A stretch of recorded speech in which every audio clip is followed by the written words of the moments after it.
140 médicos de 6 servicios diferentes del SERIS ya han dejado de operar por las tardes desde el lunes pasado. Con más servicios valorando sumarse, su gobierno sigue instalado en la propaganda, el victimismo y la confrontación política. La capacidad de esta comunidad autónoma no es limitada, señora consejera. Lo que es limitado es el compromiso de su gobierno con la sanidad pública. Asuma sus competencias exclusivas de una vez por todas, abandone la confrontación partidista, deje de utilizar al Ministerio como coartada para ocultar su propia incapacidad de gestión y siéntese a negociar de verdad, de una vez por todas con los médicos. Estamos hablando de cosas muy serias. Estamos hablando de la salud de los ciudadanos de España y estamos hablando que en algunas comunidades autónomas se está llegando a nivel de listas de espera de la pandemia. Estamos hablando de eso. Por favor, deje de marrullar. Vamos a trabajar en serio. Vamos a hacer que el Ministerio, que es el que tiene la competencia, que es del Estado, de aprobar el Estatuto Marco, negocie con quien tiene que negociar, que deje de enfrentar categorías profesionales y que deje de enfrentar a la ciudadanía con todo lo que se mueve. Es una irresponsabilidad que quien haya provocado esta huelga intente poner el foco en otras comunidades autónomas de todos signos políticos. Ya vale de confundir a la población, ya vale de destrozar España y ya vale de destrozar el sistema nacional sanitario. ¿Qué tal? Muy buenas noches. Ya lo han escuchado, la huelga de médicos ha abierto un nuevo frente político entre el Partido Popular y Partido Socialista, pero los pacientes siguen siendo los grandes perjudicados. Mientras unos señalan al Ministerio de Sanidad por ese nuevo Estatuto Marco y otros recuerdan que las comunidades gestionan la sanidad pública, la realidad es que ambas administraciones tienen responsabilidades. Los médicos reclaman mejoras laborales y profesionales que requieren acuerdos tanto en Madrid como en las autonomías. Sin embargo, el debate se ha instalado en ese terreno de las culpas en lugar de las soluciones. Los ciudadanos no necesitamos más enfrentamientos políticos, necesitamos que el Gobierno central y comunidades autónomas se sienten a negociar y pongan fin a un conflicto que ya está afectando a consultas, a pruebas y a operaciones. La sanidad merece acuerdos y no excusas. Bueno, pues es que además todo apunta a que España se encamina hacia un verano, incluso a un otoño socialmente caliente. A este conflicto de sanidad se suma también educación. La huelga indefinida del profesorado valenciano ha abierto un escenario de protestas que ya inspira convocatorias para el inicio del próximo curso en otras comunidades autónomas. A ello se suman también las reivindicaciones de distintos colectivos de empleados públicos que reclaman mejoras salariales y laborales en un contexto de alta presión sobre los servicios públicos. Mientras tanto, administraciones y sindicatos siguen instalados también en negociaciones lentas y tensas.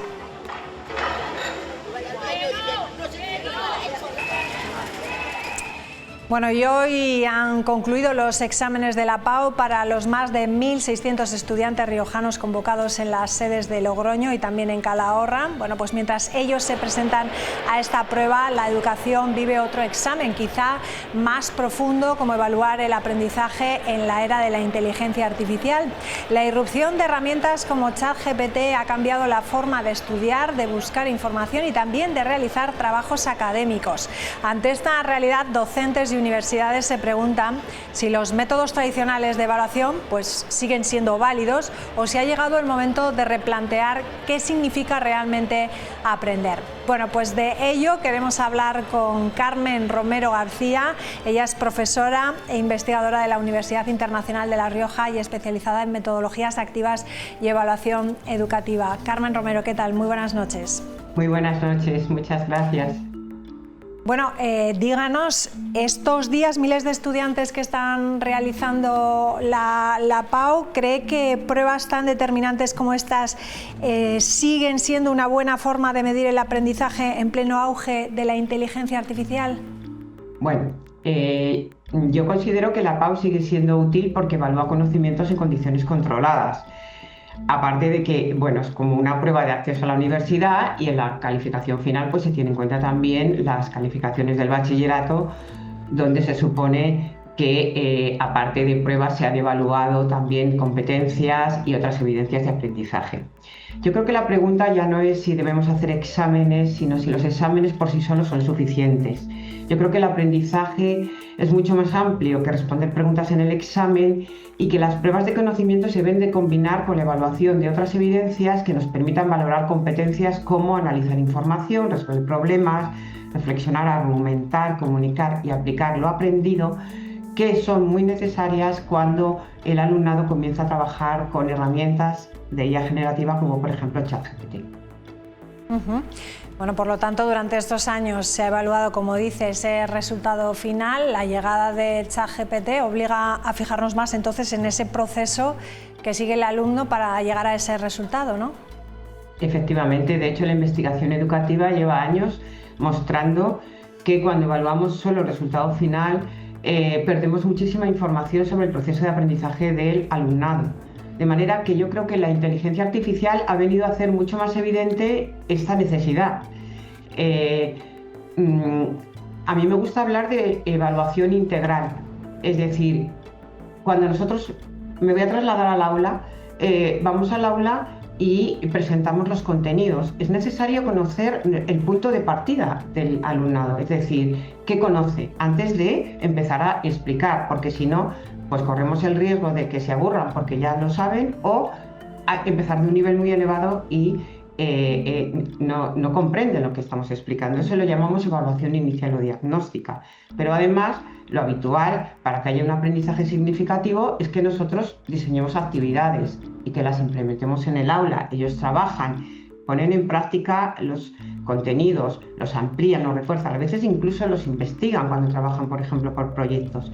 Y eso es necesario que lleve el acompañamiento del docente, es decir, que hagamos una evaluación formativa. Detectamos dificultades, les ayudamos a solventarlas.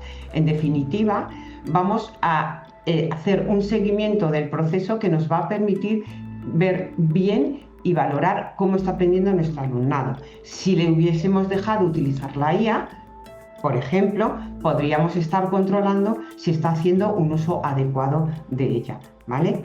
Y luego valoraremos el producto final. Eso es una evaluación final sumativa. Entonces, vuelvo a repetir que la IA de alguna manera nos obliga a hacer una evaluación de este tipo y aplicarla de alguna manera optimizándola al máximo, ¿vale? Esta evaluación integral va de la mano de cambios metodológicos, ¿vale? Porque implica modelos de aprendizaje activos donde el alumnado está en clase trabajando, donde se implica, ¿vale? Entonces, yo creo que la llegada de la IA implica o hace importante aplicar estos modelos de evaluación, y estos modelos de evaluación llevan de la mano cambios metodológicos. Es decir, es necesario una reflexión y una formación para empezar a trabajar con la IA en el aula bajo nuestra supervisión, y cuando nosotros veamos que están haciendo un buen uso de la IA, es decir, que la utilizan para apoyar el aprendizaje, que ellos, desde los conocimientos previos que tengan, son capaces de valorar ese producto final, que toman decisiones, en definitiva, que la utilizan con pensamiento crítico, podremos empezar a mandar trabajos y permitir que los hagan, porque realmente los que somos docentes sabemos que lo permitamos o no, lo cierto es que lo hacen. Claro, por lo que está diciendo, no sé si estamos asistiendo al final de ese tradicional haz un trabajo y entrégalo como herramienta de evaluación. No, yo creo que el problema no es pedir trabajos, el problema es pedir un trabajo y dejar que el alumno lo haga por su cuenta y luego evaluar el producto final. Es decir, cuando yo hace tiempo, muchos años, que empecé a aplicar metodologías activas y mis alumnos hacían trabajos y yo tenía varias entregas y varias reuniones de seguimiento con ellos. En esa época no había IA, pero ya había internet y se plagiaba de internet. Entonces, en esas reuniones, ahora ante la IA, nosotros podemos supervisar cómo están haciendo el trabajo, pedirles las conversaciones con la IA, decirles qué fuentes han utilizado. En definitiva, irles enseñando a hacer un buen uso de la IA y a guiar todo ese proceso de aprendizaje que implica la elaboración de un trabajo.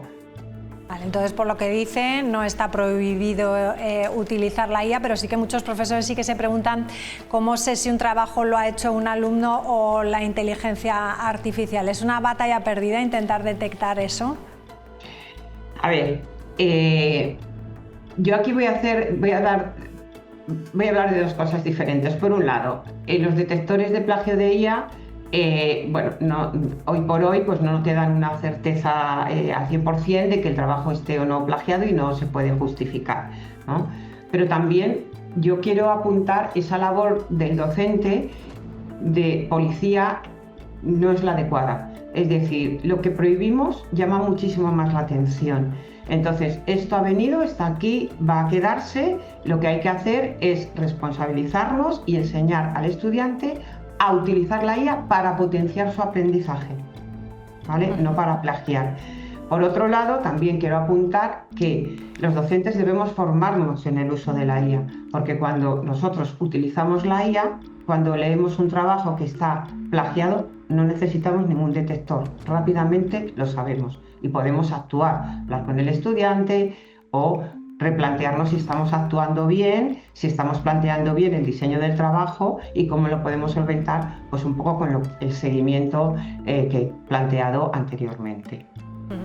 Carmen, si una inteligencia artificial puede redactar, puede resumir o resolver ejercicios, ¿qué habilidades humanas van a adquirir más valor a la hora de evaluar los profesores a estos alumnos? Bueno, pues yo creo que el pensamiento crítico, la toma de decisiones, el detectar errores, yo un poco el análisis que lo hago desde cuando yo me empecé a formar en el uso de la IA, yo rápidamente dije, yo esto lo tengo que incorporar en el aula y plantear en el aula actividades para que el alumno utilice la IA y hacerle ver que ese producto inicial que le da, que él copiaría, no es de calidad, que tiene que trabajar desde su conocimiento, revisando, detectando errores, tomando decisiones y en definitiva haciendo un uso ético y crítico. Entonces yo destacaría el pensamiento crítico, la toma de decisiones y la creatividad. Es verdad que aquí hay un dilema, ¿no? Hay algunos docentes que piensan que, bueno, puede suponer una pérdida de creatividad si no se hace un buen uso, pero si somos capaces de utilizarlo como un generador de ideas y nosotros esas ideas luego las trabajamos para profundizarlas y generar un buen producto, yo creo que puede fomentar nuestra creatividad y la de nuestro alumnado. ¿Qué cambios, por lo tanto, debería hacer un profesor mañana mismo en su forma de evaluar para adaptarse a esta nueva realidad que estamos hablando? ¿Hay metodologías activas que estén funcionando especialmente bien? Bueno, pues yo creo que lo que básicamente yo he dicho, o sea, los trabajos, ¿no? Dedicar tiempo, o sea, para mí cualquier metodología es activa si el alumno aprende haciendo. Entonces, dedicar tiempo de la clase a que se hagan ahí actividades e incorporar poco a poco el uso de la IA y enseñarles a que la utilicen de manera adecuada, ¿vale? Es decir, revisando con ellos, pidiéndoles, cuando nos vayan haciendo las entregas de lo que van generando, las conversaciones que han hecho con la IA. Ahí nosotros podemos detectar desde el primer producto que les ha dado la IA hasta lo que nos han entregado a nosotros, si ellos realmente han sido capaces de aprender con la IA o realmente no han aprendido y se han empobrecido sus capacidades cognitivas, ¿no? Porque el peligro que tiene la IA, si no la usamos bien, es que no haya un desarrollo cognitivo en el alumnado. Entonces, como ellos, si no lo usan dentro, lo usan fuera, tenemos que ser capaces de ayudarlos. Pero para esto es muy importante que el profesorado se forme, ¿vale? Si nosotros no nos formamos, primero porque cuando nosotros utilizamos la IA y sabemos y empezamos a utilizarla, es cuando se nos empiezan a ocurrir ideas de qué podemos hacer con el alumnado. Y esto me pasó a mí cuando yo empecé. Ahora yo imparto cursos, bueno, ya hace años que imparto cursos de formación de profesorado en UNIR y en otras universidades, y ya he impartido cursos donde enseño a los docentes a integrar la IA dentro con un uso pedagógico, es decir, pues en lo que llamamos diseño instruccional o diseño de la clase, aplicar herramientas que nos ayudan a optimizar tanto metodológicamente como a nivel de evaluación nuestras clases y, en definitiva, nuestra forma de enseñar. Entonces, desde ahí, te voy a poner un ejemplo. Si nosotros dominamos estas herramientas, podemos diseñar agentes. Un agente es un chatbot personalizado que yo puedo hacer y entrenar. Se me ocurre que yo puedo hacer un chatbot que esté entrenado para que un estudiante le vaya haciendo una serie de preguntas que le puedan guiar en el desarrollo de un problema, pero que nunca le dé el producto final, ¿vale? Eso sería una IA que a mí es un asistente que me puede ayudar a aprender a hacer problemas en casa, cuando tienen que hacer deberes o problemas, porque lo otro es, le doy el problema y me da el resultado. De esta manera me está ayudando a razonar para que yo aprenda a hacer problemas. Me parece fascinante lo que dice, todas las herramientas que tienen hoy en día los estudiantes. Yo no sé si puede abrirse una brecha en educación, porque no todo el mundo tiene acceso a la inteligencia artificial. ¿Podría producirse? Bueno, yo creo que en parte sí, porque las tecnologías, pues bueno, hay una brecha digital porque hay gente que tiene acceso y otros que no, ¿vale? Pero bueno, yo creo que cada vez es más generalizado el uso de las herramientas digitales en la escuela y, bueno, pues en la medida en la que el contexto lo permita, es verdad que esto ha venido para quedarse. Si no actuamos y los estudiantes lo utilizan para copiar, eso desde luego sería contraproducente para lo que es el aprendizaje y la adquisición de competencias, y en ese sentido pues yo creo que debemos actuar. Carmen, quizá la pregunta, como dice usted, ya no sea cómo evitar, ¿no?, que los alumnos usen esa inteligencia artificial, sino cómo conseguir que sigan pensando por sí mismos mientras la utilizan. ¿Podríamos decir también que estamos ante la mayor transformación educativa desde la llegada de Internet? Bueno, a ver, yo creo que la calculadora supuso una revolución, el uso de la calculadora. Ahora lo tenemos completamente asumido. El uso de Internet y de los buscadores fue una revolución. Yo tengo muy presente el primer día que un compañero, yo no estaba en UNIR, estaba en otra universidad, me enseñó a buscar información con un buscador en Internet. Yo hasta ese momento preparaba mis clases en la biblioteca con libros y con artículos de revista. ¿Vale? Entonces, eso fue una revolución muy grande, ¿vale? Y los que la recordamos, ¿vale?, porque hemos vivido lo anterior, es cómo preparábamos o cómo hicimos las tesis doctorales pidiendo los artículos por correo a los autores, ¿vale? Pues lógicamente eso fue una revolución. Se tuvieron que desarrollar nuevas habilidades de búsqueda de información, de ser capaz de discernir la información que nos sirve, de sintetizarla, de analizarla. Entonces, la IA está suponiendo otra revolución que nos está pidiendo que desarrollemos nuevas habilidades, ¿vale? De las que ya he comentado, ¿no? Y es, pues bueno, ser capaces de aprovecharla para aprender, no copiar, y desde nuestro conocimiento intentar aprovechar la IA para generar productos de calidad y enriquecernos. Bueno, pues mejor resumen no se puede hacer, ¿no? Que hay que dejárselo grabado, ¿no? Todo lo que ha dicho, esos 3 consejos fundamentales, aprender a utilizarla para fomentar también otros tipos de habilidades, como ha dicho usted, que también hay que potenciarlos. Carmen Romero, pues muchísimas gracias, un placer, y la IA, como dice, ha llegado para quedarse, así que hay que saber utilizarla y aprovecharla. Gracias, pues buenas noches. Muchísimas gracias, buenas noches. Bueno, pues hacemos una pequeña pausa y regresamos, como siempre, en unos minutos aquí en la tertulia en Punto de Encuentro. Hasta ahora.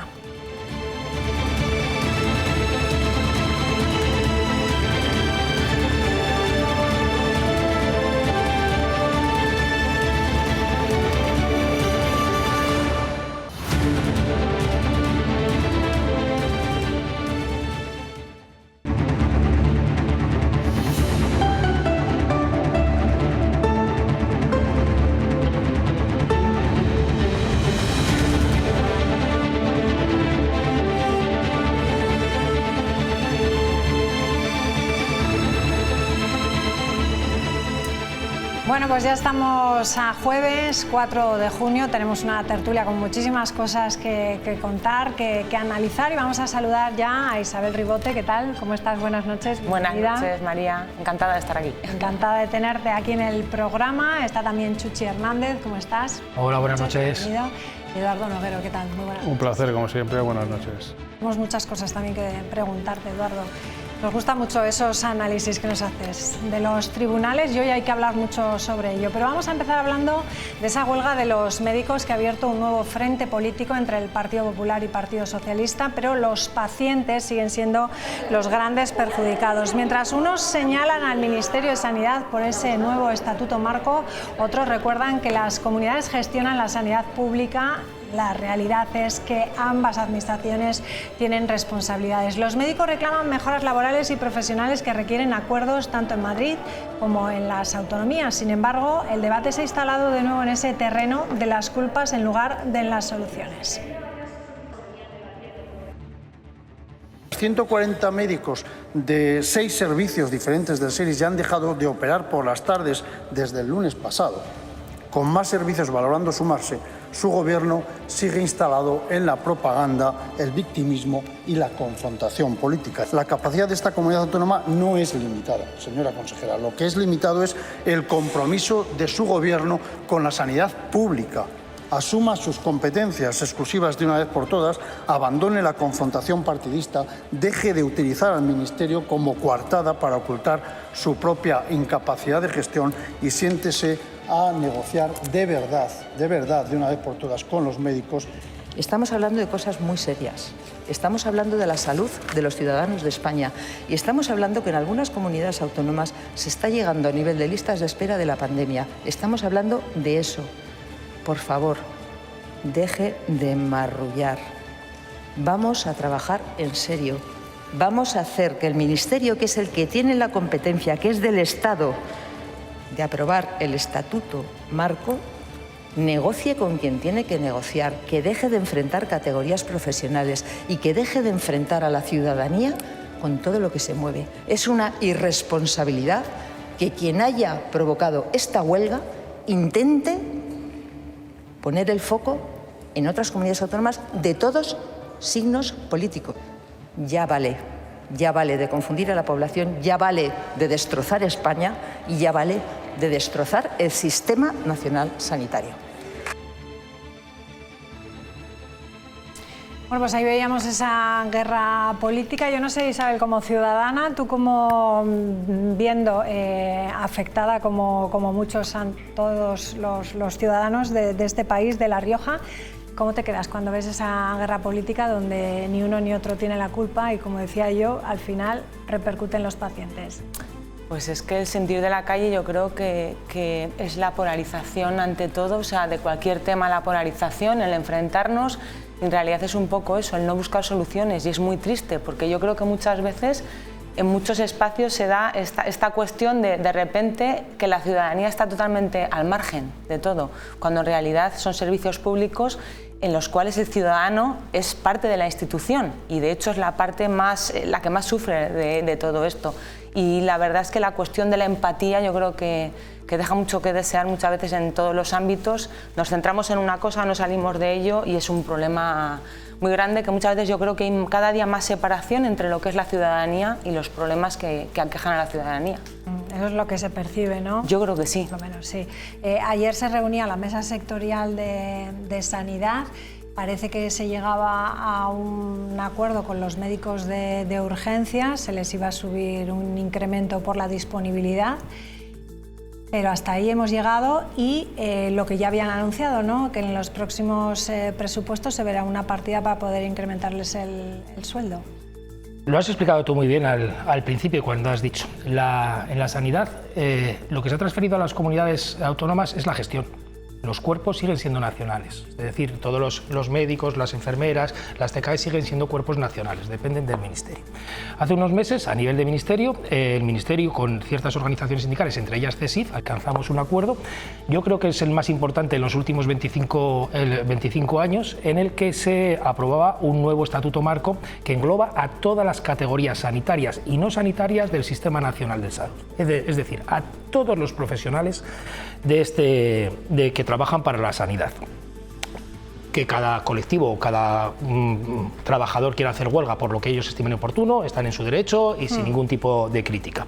En ese acuerdo, estatuto marco se recogían pues, muchas cosas y muchas demandas de todos los colectivos que engloba a la sanidad y entre ellas las de los médicos, salvo una, la de un estatuto marco propio. ¿Por qué? Porque entendemos desde nuestro sindicato que no hay absolutamente nada, laboralmente hablando, que no se pueda negociar y llegar a un acuerdo a través de un único estatuto marco para todas las categorías profesionales del Sistema Nacional de Salud. No hay que hacer un estatuto marco exclusivo para unas categorías. En primer lugar, porque seguramente luego vendrían otras categorías que querrían también su estatuto marco y tendrían el mismo derecho a tenerlo que las otras. Y aquello sería bastante más complicado de llegar a acuerdos que lo que es ahora. Entonces, no se ha llegado a un acuerdo en lo que es un estatuto propio para una de las categorías profesionales. En todo lo demás se ha llegado. Ahora bien, dentro de ese estatuto marco hay competencias nacionales, por ejemplo, del Ministerio, subir el sueldo base es una competencia del Ministerio, pero hay unas otras competencias que son autonómicas, por ejemplo, el precio de hora de guardia, que es de lo que me estabas hablando de los médicos de urgencias, o de la carrera profesional, que también es una competencia autonómica que podíamos negociar. ¿Qué es lo que decías tú? Pues la polarización. Basta que se haya aprobado un estatuto marco con un signo político para que el otro esté criticando y esté diciendo que se tiene que aprobar un estatuto marco, pero sin ningún sentido, sin ningún criterio. A mí que me explique el partido que está reclamando esa aprobación de un estatuto marco para cierta categoría, qué es lo que laboralmente quiere conseguir para esos profesionales teniendo ese estatuto marco propio. Absolutamente nada, porque todo se puede negociar en ese estatuto marco que tenemos. Entonces, lo que nosotros exigimos, por una parte, al Ministerio es, hemos negociado un estatuto, señores, cuanto antes desarróllenlo, apruébenlo y vamos a desarrollarlo en las competencias que son suyas. Comunidades autónomas, está aprobado un estatuto, vamos a sentarnos a hablar. Y vamos a hablar de ese precio de hora de guardia, de esa carrera de profesional y de todo lo que a ustedes les compete. Pero claro, a la hora de negociar y de llegar a acuerdos para subir el precio de la hora de guardia o de subir el salario, ya se complica, tanto para los unos como para los otros. Aquí solo critican. ¿Qué están pasando? Que no somos capaces de llegar a un acuerdo y de decir lo que realmente importa es que el ciudadano esté bien atendido, que el ciudadano no tenga que esperar esas listas de espera interminables que tiene, que no tenga que esperar un año para ser atendido en ciertas especialidades. ¿Y cómo se hace eso? Pues a lo mejor empezando por tener unos criterios comunes en toda España, a la hora de salarios, a la hora de sueldos, y que esto no sea un mercadeo de comunidades autónomas que cada uno quiere poner lo que quiere poner en su territorio. Bueno, eso sería lo ideal, ¿no? Claro, pues, pero a lo mejor podríamos empezar a hablar por eso. No sé yo si eso se conseguiría. Eduardo, ¿cómo lo ves tú este conflicto? Porque a partir de julio sí que han anunciado los médicos que ya están estudiando que la huelga sea indefinida, es decir, que la huelga no se produzca solo esas semanas que han anunciado, que a partir del 30 de junio, o sea, de este mes de junio, se acabarían, empezarían a endurecerse en una fase más. Lo veo un problema de primer orden porque además yo soy de los que considera que la sanidad es uno de los pilares de nuestra sociedad del bienestar. Entonces, si uno de los pilares de nuestra sociedad del bienestar lo tenemos de esta manera, nuestra sociedad anda de esta manera. Es decir, nuestra sociedad ahora mismo está en peligro. No en plan alarmista, sino en decir, primera de las funciones asistenciales de un Estado, que es el de la salud de sus ciudadanos, ahora mismo lo tenemos, no voy a poner en duda, pero sí lo tenemos bastante trastocado. A nivel jurídico, ¿hace falta una regulación? Nosotros aquí hemos hablado alguna vez, por supuesto que sí, dentro de que se haga de un estatuto marco y demás, de manera diferenciada. Yo sí que soy partidario luego de que cada profesión luego lo tenga de manera diferenciada.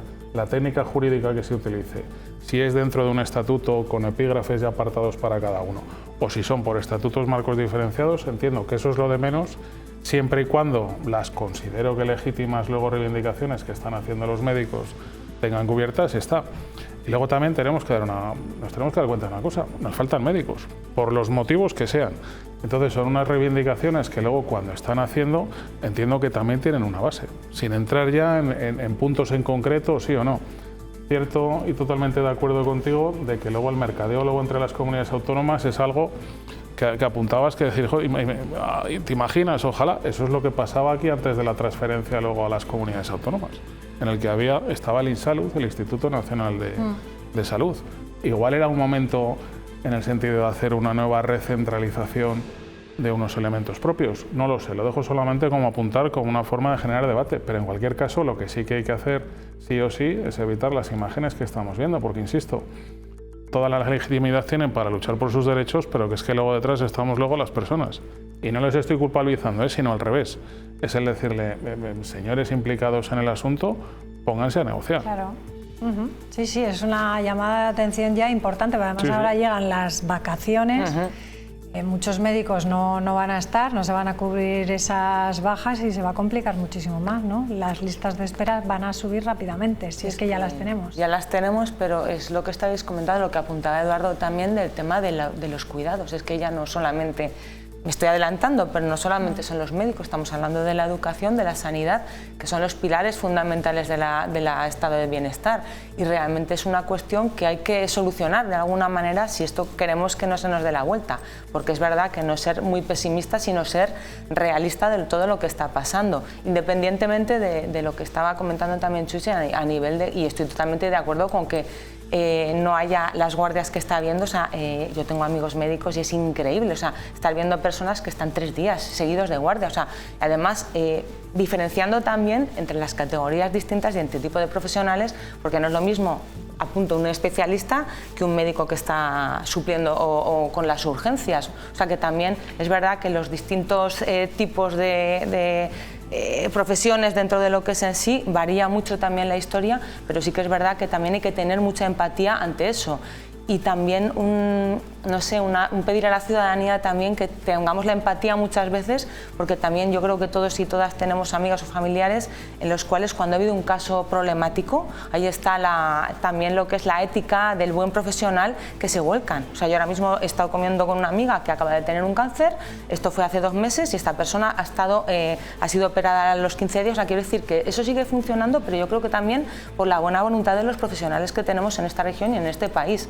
Pero sí que es verdad que es una cuestión que hay que respaldar y apoyar en todos los aspectos. Así es. Bueno, pues como avanzabas, Isabel, parece que España se encamina hacia un verano, incluso, ¿no, Chuchi, y un otoño socialmente caliente. A este conflicto de sanidad se suma también la educación.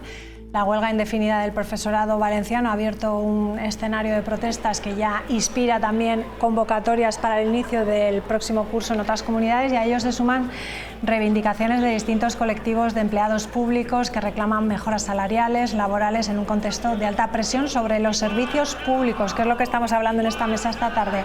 Mientras tanto, administraciones y sindicatos siguen instalados en negociaciones lentas y tensas. Chuchi, hemos estado alguna vez con tantas protestas y tantas movilizaciones de tantos sectores a la vez? Sí, hemos estado, sí. Hace unos cuantos años, cuando los recortes de Zapatero, también tuvimos este tipo de movilizaciones. Apuntabas antes, ahora prácticamente todos los servicios en todas las administraciones salen por la profesionalidad y la buena voluntad de muchos de los empleados públicos que están trabajando en ellas, si no, no sería posible que ahora mismo en las circunstancias en las que estamos saliesen adelante. Decías antes, volviendo un poco al tema de la sanidad, que faltan médicos. Evidentemente, faltan médicos en el Sistema Nacional de Salud, lo venimos repitiendo y lo vengo denunciando en esta mesa durante muchos años, pero faltan médicos porque hay un cuello de botella cuando tú apruebas tu carrera que se llama MIR, y te limita mucho las plazas. Todos los años vemos cuando salen las plazas MIR que se presentan el doble de candidatos que plazas que hay. Entonces, médicos sí que hay, lo que no son plazas MIR. Y los sistemas públicos sanitarios, en vez de dedicarse a aumentar esas plazas MIR para que los médicos puedan acceder al sistema nacional, no lo hacen. Prefieren seguir con los que estamos y tener los médicos que estamos. Pero otra de las cosas que me llama la atención, con todos sus derechos que tienen los médicos a protestar, que es que hay otras categorías profesionales que ahora mismo están también protestando. Están las enfermeras porque quieren una reclasificación a 1. Están las TKs porque quieren su reclasificación al grupo C1. O están los técnicos sanitarios que quieren su reclasificación al grupo B. ¿Dónde están esos partidos políticos que reclaman tanto apoyo para los profesionales sanitarios, para algunos profesionales sanitarios? ¿Dónde están apoyando a esos otros profesionales? ¿Qué pasa? ¿Que son de segunda? ¿Que no cuentan tanto?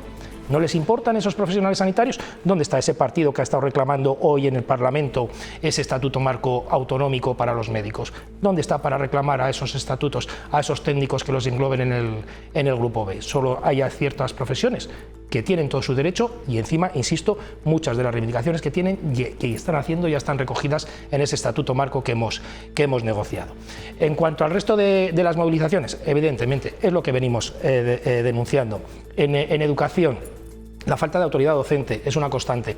A los profesores se les han quitado toda la autoridad que tienen en las aulas, no pueden hacer absolutamente nada. Estamos pidiendo unas bajadas de ratios para una mejor atención de los alumnos, una bajada de horas lectivas que permita que los docentes se puedan dedicar en cuerpo y alma a otras tareas que tienen encomendadas. Pero en otras administraciones, en la administración central, vamos a iniciar movilizaciones porque queremos que se vuelva a reactivar esa jubilación parcial que tenían posibilidad los laborales, el personal laboral dentro de las administraciones a acogerse y que desde el año 2004, por un acuerdo en el que llegó el gobierno con comisiones y UGT, pues lo han suprimido y vamos a iniciar esas movilizaciones para que no solo el personal laboral, sino también para que los funcionarios y los estatutarios se puedan acoger a esas jubilaciones parciales. Llevamos ya 2 semanas en la agencia tributaria, exactamente por lo mismo. Las administraciones están abandonadas. Están totalmente abandonadas ahora mismo y llevamos muchos años en los que no se han invertido.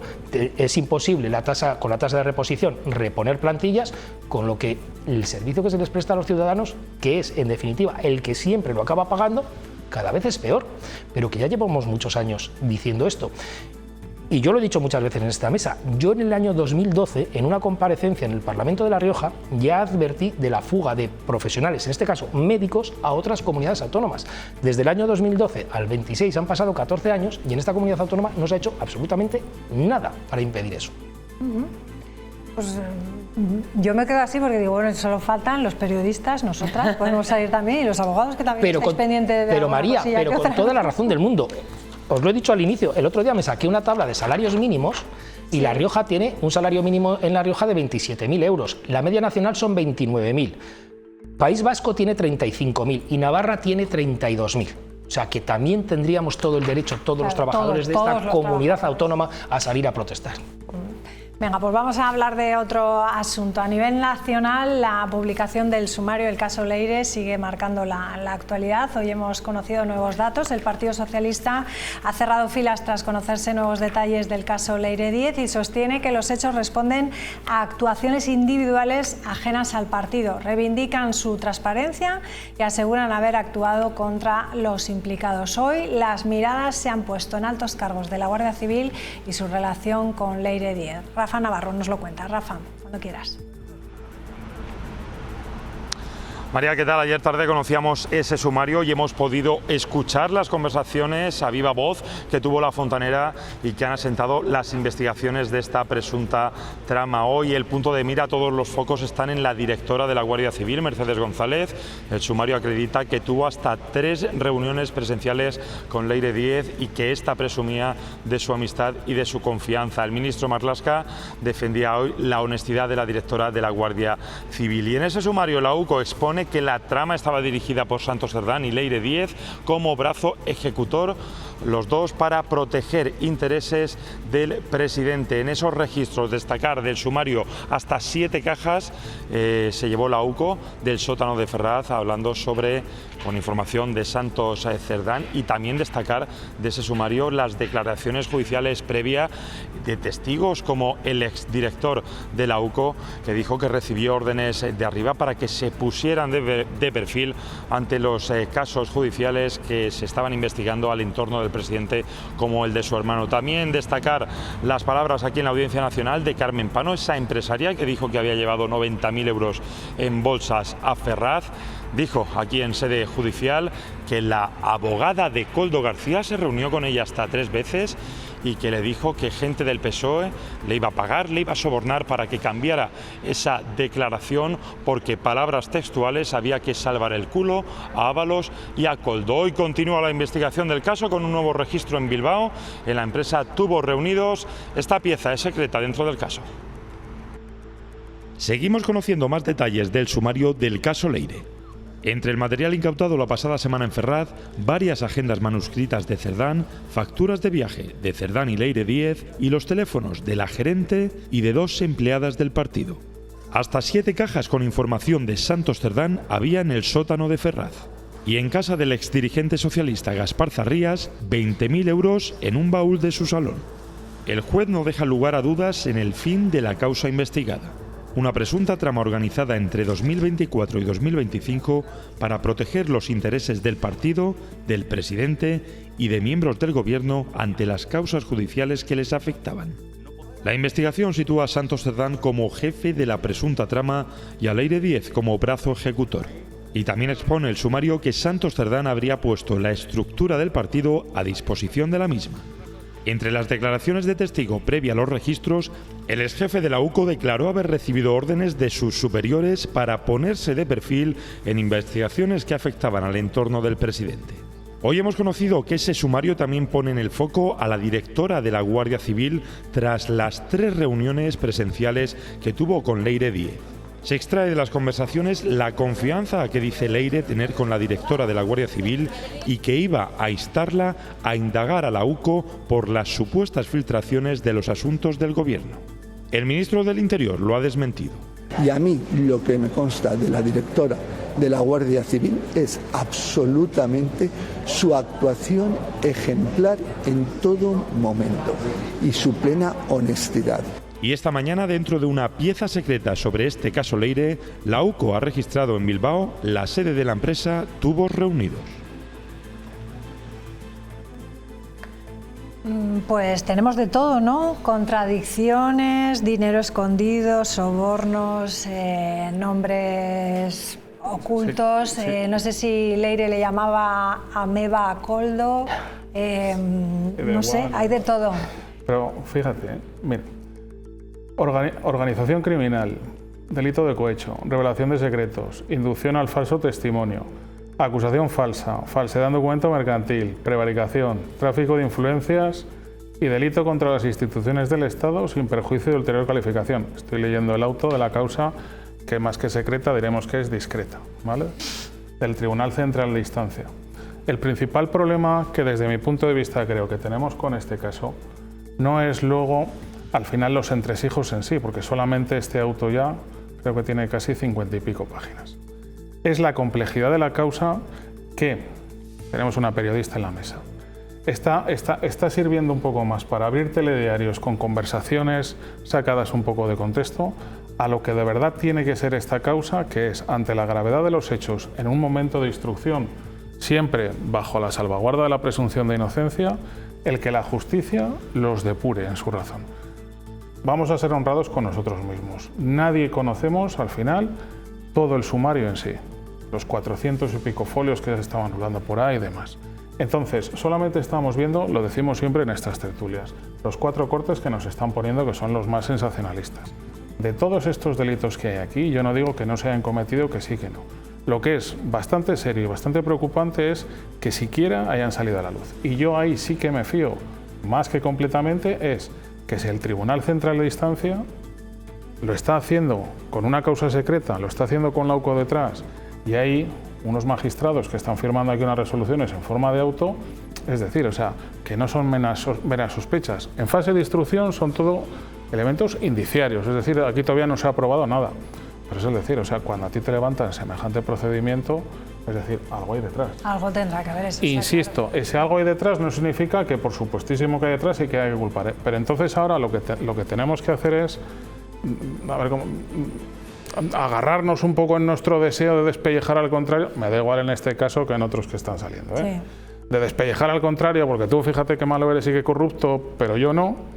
y entonces dejar trabajar a la justicia. Y no es una frase hecha dejar trabajar a la justicia, es el decir, no vamos a anticipar que ese es el problema, eso es lo que quiero transmitir, no vamos a anticipar un juicio, una conclusión a algo que no sabemos en todos sus puntos qué es lo que está ocurriendo por detrás, por los 4 comentarios que hay. Porque es que si no, luego la sentencia luego va a salir viciada. ¿Os acordáis cuando estuvimos comentando aquí el tema del fiscal general del Estado?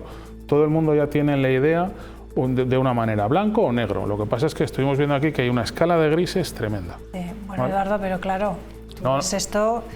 No, pero que yo tampoco lo veo. O sea, yo he podido ver un poco, pero yo obviamente bastante trabajo tengo en el despacho, no me va a leer todo el sumario entero de la causa pero sí que lo que he visto un poco por aquí es que, claro, lo que he estado mirando un poco antes de venir a la tertulia es que hay elementos aquí, me imagino que saldrán estos días, pero claro, o sea, empiezas a ver la complejidad que tiene, porque obviamente si hay una trama criminal de estas circunstancias o se investiga, no, tampoco van a hacer una trama de andar por casa como es normal.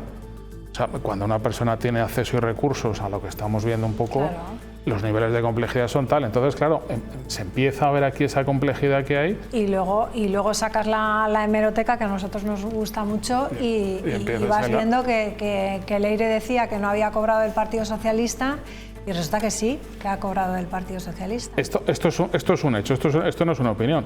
Estas diligencias previas se inician en el 2025. Es decir, o sea, que no es de antes de ayer, desde 2025 aquí hay una labor de instrucción y de investigación, o sea, que no es algo que digamos, pero insisto, o sea, para ver toda la imagen, toda esa paleta de matices que tiene luego este caso, insisto, o sea, por supuesto, hay que reposar, ¿no? Hay que reposar, hay que mirar a ver, pero sobre todo, lo que yo me estoy haciendo yo mismo es el decirle, bueno, no adelantar ningún tipo de juicio. Yo siempre digo que sin corbata luego podemos opinar luego lo que queramos, pero siendo serios es el decirle, vamos a mirar con las pruebas y con todo, porque además luego lo bueno que tiene luego la instrucción de los procedimientos judiciales es que las diferentes resoluciones luego lo que te van haciendo, te van como filtrando los hechos, ¿vale? Entonces se va quedando luego ya lo que es, por así decirlo, como la causa principal. Y eso luego ya es muchísimo más fácil ya de diseccionar, de comentar, y luego podremos estar de acuerdo o no, y comentarlo y estar de acuerdo con el tribunal. Nosotros, como somos más curiosos, eso tenemos que saber, pues si se va a saber quién es el number one, qué hacía ese dinero ahí, etcétera, etcétera, ¿no?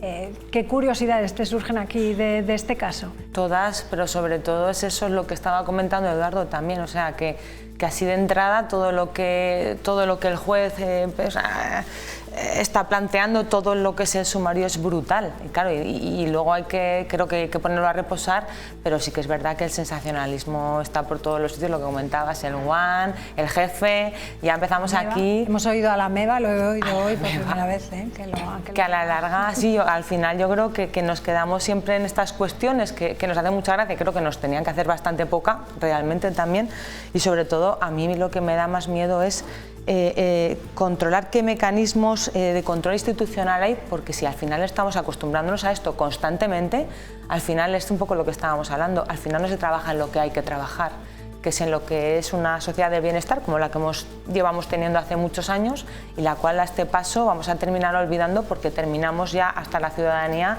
empezando a opinar de cosas de estas y sabiendo de cosas que no nos deberían de tocar a nosotros y a nosotras, pero la historia sobre todo es que son cuestiones muy sensacionalistas y el daño ya está hecho muchas veces. O sea, quiero decir, no digo que luego haya culpabilidad, que seguramente la haya, porque evidentemente esto no sale de la nada. Y hay muchos datos, además, como muy concretos, que el juez ha puesto ya en contexto y fuera de tal, pero no sé, es que ya cansa mucho. Es que el problema es que nos estamos polarizando y en vez de como sociedad decir estoy indignado, entre la justicia, investigue, a ver qué es lo que ha pasado y confiemos en las personas que lo hacen. Aquí estoy indignado porque los contrarios son malos malísimos y entonces, claro, ya lo sabía yo y hay que condenarlos. Entonces, estamos haciendo con esa polarización ese axioma que no tiene que ser. O sea, esa indignación se está canalizando mal. Entonces, claro, cuando ya nosotros anticipamos ya de que son muy malos porque son los contrarios o los que no piensan, luego lo que diga la gente que nosotros hemos elegido para sacar una decisión ya nos va a dar igual, porque ya lo hemos tomado. Y eso es peligrosísimo. Bueno, pero yo quiero preguntar, Chuchi, ¿tú no crees que aquí debería hablar alguien y dar no sé, algún tipo de explicación? Es lo mínimo que le deberíamos exigir al máximo responsable de este país. Vamos, es lo mínimo que tendría que hacer. Lo que está claro es que la justicia poco a poco muy poco a poco, muy despacio, pero inexorablemente va avanzando y va atando cabos, por decirlo de alguna manera. A mí lo que me parece tremendamente preocupante es que sea verdad todo esto que está pasando. Es que es preocupante hasta más no poder. O sea, que si alguien me investiga por algo que he hecho yo mal, intente destruirlo a niveles, a cualquier nivel, vamos, me da igual que sea personalmente, que sea con temas personales, que sea con temas profesionales, que entren con esas barbaridades a unas investigaciones tremendas, sea de que sea, ya me da igual que sea la UCO, que sean jueces, que sea, o sea, han tirado contra todas las instituciones del Estado. Sí. Si es verdad esto, ¿eh? Claro, si es verdad, Carmen Pano también, que diga que no era bolsas de dinero, que bajo mi punto de vista, es tremendamente preocupante. Yo creo que sería uno de los ataques más directos a la democracia de este país que hemos tenido. Bajo mi punto de vista. Y de lo que está saliendo en televisión está saliendo como lo más chusco, lo más sensacionalista en temas ya concretos que irán saliendo y nombres y demás estos días. Es que claro, ves las citas textuales de las grabaciones que hay, porque la verdad es que la UCO ha trabajado muy bien. Claro, vas viendo las citas textuales y el sentimiento es como el tuyo, es de perplejidad, de decir, o sea, es que no me lo puedo creer. O sea, mira el jefe como cita de lo de los audios. No voy a hacer aquí referencia a nombres en concreto por no entrar, pero empiezas a ver aquí nombres, empiezas a ver aquí datos, citas. Estaba pensando que lo que me quiere pagar lo podría hacer a través de una sociedad, con nombres, con CIF, con todo, con los pagos. Y entonces dices... Pero yo lo que me quedo que es que estén hablando de ir y personalmente contra el máximo responsable de la UCO por estar haciendo su trabajo. Sí, sí. Sí. Que estén hablando de intentar menospreciar o desprestigiar a jueces por hacer su trabajo. Al fiscal, a quien sea. O sea, les da igual. Todas las instituciones del Estado las atacan. Si es verdad, insisto, es que, vamos, a mí me parece muy, muy preocupante. El problema además es que las instituciones en qué lugar quedan. O sea, es que de hecho, y lo estamos viendo en Estados Unidos hace muchos años, ese problema de que las instituciones están tomando ya un caliz que la ciudadanía va en contra de ellas, va en contra de lo que son los pilares de la democracia. Entonces, eso es muy peligroso, porque ya no solamente es poralizar, es que ya es en contra de todo. O sea, es lo que decía Eduardo, blanco y negro. Pero es que además, blanco y negro, perdona, ¿con qué? Con los jueces que están, que son los que plantean, con la UCO, con los policías. O sea, es que no tiene ningún sentido, y sobre todo cuando no profundizas en lo que hay detrás y sobre todo vas con los temas más zafios o quizá lo que más vende de alguna manera, y luego ya no te permite profundizar, porque una vez que te dan el golpe, luego continuar conociendo la noticia ya nos aburre. Que es verdad que en eso somos una sociedad que enseguida nos cansamos de algo.